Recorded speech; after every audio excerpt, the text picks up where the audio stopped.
দেখুন, উনি তো শুভেন্দু অধিকারীর শিষ্য। কারণ শুভেন্দু অধিকারীর নেতৃত্বে উনি লোকসভা নির্বাচন লড়েছেন, তারই সাংগঠনিক জেলায় দাঁড়িয়ে।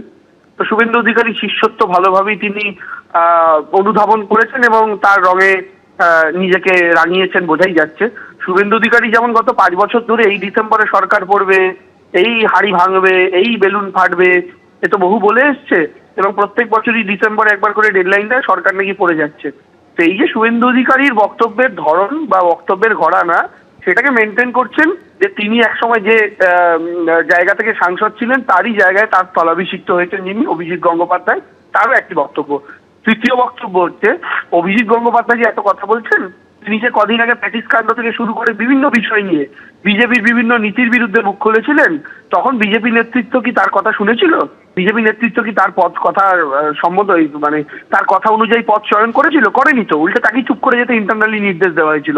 ফলে যিনি নিজের দলে কথা বলে, যিনি নিজের দলের ভুল জিনিস দেখিয়ে দিয়ে একজন প্রাক্তন বিচারপতি হয়েও নিজের দলকে সেই পথে চালনা করতে পারেন না, তিনি অন্যের দল নিয়ে শুভেন্দু অধিকারী রাস্তায় হেঁটে দয়া করে প্রেডিকশন করতে যাবেন না। ভোটের আগে আপনারা অনেক কিছু করবেন, বাংলার মানুষ জানে, বাংলার মানুষ তার জন্য মেন্টালি ফিজিক্যালি সব রকম ভাবে প্রস্তুত আছে। প্রাক্তন বিচারপতি ও বিজেপির সাংসদ অভিজিৎ গঙ্গোপাধ্যায় তিনি আবার সরব হয়ে বলছেন, কিছু কেলেঙ্কারি এর মধ্যেই ফাঁস হবে, তখন আবার জোরদার আওয়াজ উঠবে সরকারের চলে যাওয়ার। এই কেলেঙ্কারি ফাঁস হলে টানা 72 ঘন্টা বন্ধ ডাকা উচিত, হুঙ্কার দিয়েছেন প্রাক্তন বিচারপতি ও বিজেপি সাংসদ অভিজিৎ গঙ্গোপাধ্যায়। যতক্ষণ না মুখ্যমন্ত্রী পদত্যাগপত্র জমা দিচ্ছেন এবং রাজ্যে রাষ্ট্রপতি শাসন জারি হচ্ছে, ততক্ষণ বিক্ষোভ চলা উচিত, হুঙ্কার দিয়েছেন অভিজিৎ গঙ্গোপাধ্যায়।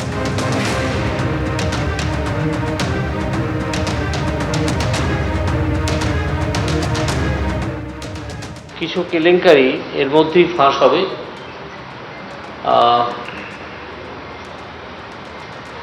এবং তখন আবার একটা জোরদার আওয়াজ উঠবে এই সরকারের চলে যাওয়ার বিষয়। এবং সেখানে আমার ব্যক্তিগতভাবে মনে হচ্ছে এই কেলেঙ্কারি যদি ফাঁস হয় কয়েকদিনের মধ্যে, তাহলে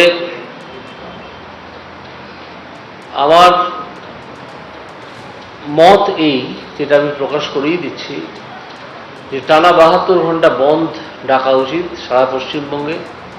এবং যতক্ষণ না এই সরকার পদত্যাগ করছে, সরকারের মুখ্যমন্ত্রী পদত্যাগ করছেন, পদত্যাগপত্র জমা দিচ্ছেন রাজ্যপালের কাছে, এবং পশ্চিমবঙ্গে রাষ্ট্রপতির শাসন জারি হচ্ছে, ততক্ষণ আমাদের বিক্ষোভ চলা উচিত। আপনারা শুনলেন প্রাক্তন বিচারপতি ও বিজেপি সাংসদ অভিজিৎ গঙ্গোপাধ্যায় হুঙ্কার দিচ্ছেন। তিনি বলছেন কিছু কেলেঙ্কারি এর মধ্যেই ফাঁস হবে, আর তখন আবার জোরদার আওয়াজ উঠবে সরকারের চলে যাওয়ার। এই কেলেঙ্কারি ফাঁস হলে টানা 72 ঘন্টা বন্ধ ডাকা উচিত বলে হুঙ্কার দিয়েছেন অভিজিৎ গঙ্গোপাধ্যায়। এর পাশাপাশি তিনি বলছেন, যতক্ষণ না মুখ্যমন্ত্রী পদত্যাগপত্র জমা দিচ্ছেন এবং রাজ্যে রাষ্ট্রপতি শাসন জারি হচ্ছে, ততক্ষণ বিক্ষোভ চলা উচিত। এবিপি আনন্দ, এগিয়ে থাকে, এগিয়ে রাখে।